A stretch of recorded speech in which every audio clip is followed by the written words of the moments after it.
Hello दोस्तों, आज का हमारा टॉपिक है जातिमान एवं स्थानीय मान, face value and place value. ये टॉपिक जो है नंबर सिस्टम का चौथा पार्ट है। इससे पहले भी हमने 3 वीडियो नंबर सिस्टम पर बनाए हैं, जिसका लिंक जो है हमने डिस्क्रिप्शन पे दिया हुआ है। आप वहाँ जाकर पार्ट 1 से लेकर पार्ट 3 तक के वीडियो को भी देख सकते हैं। चलिए दोस्तों, आज का हमारा वीडियो हम चालू करते हैं। सबसे पहले हम ये जानते हैं कि जो संख्या होती है उसको लिखने के लिए हमको 0 से लेके 9 तक के अंकों की आवश्यकता होती है। तो 1 से लेके जो 9 तक की संख्या में जो अंक होते हैं, मतलब 1 से लेके जो 9 तक के अंक होते हैं वो सार्थक अंक कहलाते हैं, और जो 0 होता है वो असार्थक अंक कहलाता है। अब देखते हैं दोस्तों, जातिमान किसको कहते हैं। प्रत्येक संख्या में किसी अंक का जातिमान अंक के बराबर ही होता है। इसका मतलब क्या है कि यदि कोई संख्या दिया हुआ है और आपको जातिमान पूछता है किसी अंक का, तो वो जो अंक है वही उसका जातिमान होगा। मतलब कि एक एग्जाम्पल के तौर पे हम देखते हैं, जैसे हमको दिया है कोई संख्या 542, ये एक संख्या है 542। इसमें आपको पूछा है 5 का जातीय मान क्या है। तो 5 का जातीय मान क्या है? 5। मतलब कि जो अंक का आपको जातिमान पूछ रहा है वही अंक ही उसका जातिमान होता है। मतलब जैसे अब दूसरा देखते हैं, 4 का जातिमान क्या होगा। तो 4 का जातिमान क्या होगा? वही संख्या होगी, मतलब सॉरी वही अंक होगा, मतलब कि 4 ही होगा। 2 का जातिमान क्या है? 2 ही होगा। ठीक है। अब हम देखते हैं स्थानीय मान किसको बोलते हैं।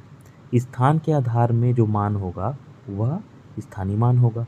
मतलब कि अगर कोई संख्या दिया है 457, कोई संख्या है 457, तो उसमें देखिए 7 का स्थान क्या है? इकाई का है, मतलब कि गुणत 1 करना है, मतलब 7।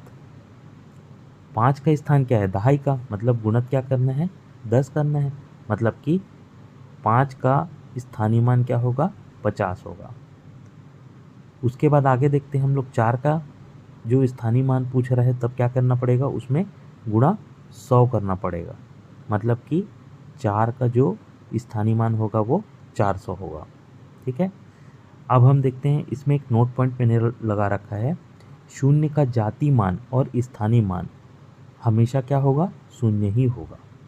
ठीक है। चलिए दोस्तों, हम इसमें 2 क्वेश्चन कर लेते हैं जो एग्ज़ाम में पूछे जाते हैं। जैसे एक संख्या दिया हुआ है आपको यहाँ पर 8394743। इस संख्या में पूछ रहा है 9 और 7 के स्थानीय मान का अंतर क्या होगा। तो सबसे पहले तो 9 का स्थानीय मान और 7 का स्थानीय मान हमको ज्ञात करना पड़ेगा। तो हम यहाँ से काउंट कर लेंगे कि स्थानीय मान ज्ञात करना है, मतलब उसका स्थान को देखना पड़ेगा। ठीक है। तो 9 का स्थानीय मान देखते हैं पहले। तो हम यहाँ से गिनना चालू करते हैं, इकाई, दहाई, सैकड़ा, हज़ार। जो 9 का स्थानीय मान है, स्थान जो है वो हज़ार के स्थान पे है, इसलिए हमने यहाँ लिख लिया 9000। अब सेकंड हम यहाँ पर काउंट करते हैं, ये 9000 लिख लिया। उसके बाद 7 का स्थानीय मान देखते हैं, तो फिर से हम काउंट करते हैं, इकाई, दहाई, सैकड़ा। सैकड़े मतलब 700। ठीक है, यहाँ लिख लिया और दोनों को क्या कर दिया? घटा दिया। ये हमारा आंसर है। इसी तरीके से यहाँ पर हम दूसरा क्वेश्चन देखते हैं, 796853। इसमें 7 का स्थानीय मान और जातीय मान दोनों पूछ रहा है और उसका अंतर क्या होगा ये पूछ रहा है। तो सबसे पहले तो हम देखते हैं कि 7 जो है, ये 7, इसका स्थानीय मान कितना होगा। तो हम यहाँ से काउंट करना चालू कर लेंगे, इकाई, दहाई, सैकड़ा, हज़ार, 10,000 और लाख। 7 लाख होगा। तो इसका स्थानीय मान कितना होगा? 7 लाख। और 7 का जाति मान क्या होगा? वही संख्या होती है, यानी 7 इसका जाति मान होगा। अब इसको दोनों को घटा देंगे, ये इसका उत्तर होगा। इसी तरीके से दोस्तों एक और प्रश्न हम देख लेते हैं, 0.003218 में 2 का स्थानीय मान क्या होगा ये पूछा है। अभी तक हमको दोस्तों संख्या देता था तो हम उसका देख करके बता देते थे कि उसका जो स्थान होता है वही वही स्थान पे उसका गुणा कर देते थे। लेकिन यहाँ देखो दोस्तों, दशमलव दिया हुआ है। तो एक तो हम लोग सॉल्व कैसे करते हैं, जो दशमलव रहता है तो उसको हम लोग हटाने के लिए क्या करते हैं, नीचे 1 लिखते हैं और जितना इसके आगे में नंबर रहता है उतना शून्य लगा देते हैं। ये हम नॉर्मल तरीके से सॉल्व करते हैं, है ना। उसी तरीके से यहाँ पर भी आपको ध्यान देना है। जैसे ये संख्या दिया हुआ है, ये संख्या दिया है जैसे, है ना। तो इसमें हम लोग देख लेंगे, हमको क्या पूछा है, 2 का स्थानीय मान पूछा है। तो यहाँ से हम काउंट करना चालू करेंगे, इकाई, दहाई, सैकड़ा, सैकड़े के स्थान पे है वो।